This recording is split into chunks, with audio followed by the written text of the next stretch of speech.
మామూలుగా దర్శకుడు hero combos కు ఫ్యాన్స్ ఉంటారు. కానీ ఇక్కడ మాత్రం డిస్ట్రిబ్యూటర్ హీరో కాంబినేషన్ కు ఖతర్నాక్ ఫాలోయింగ్ ఉంది. వాళ్లే ఎన్టీఆర్, సూర్యదేవర, నాగవంశీ. తారక్ సినిమా వస్తుందంటే చాలు వంశీకి ఫ్యాన్స్ నుంచి ప్రెషర్ మొదలవుతుంది. మీరే మా హీరో సినిమా విడుదల చేయాలని. దేవరకు ఆయన చేసిందెప్పుడు మర్చిపోరు అభిమానులు. అరవింద సమేతతో ఎన్టీఆర్, నాగవంశీ జర్నీ మొదలైంది.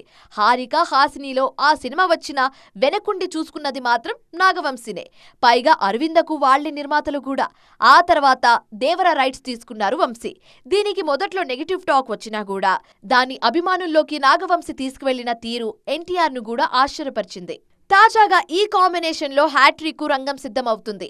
వార్ 2 తెలుగు రైట్స్ సితారా ఎంటర్టైన్మెంట్స్ తీసుకున్నారు. ఇదే విషయాన్ని అధికారికంగా ప్రకటించారు నాగవంశీ. యష్ రాజ్ ఫిల్మ్స్ నిర్మిస్తున్న ఈ భారీ సినిమాలో రితిక్ రోషన్ మరో హీరోగా నటిస్తున్నారు.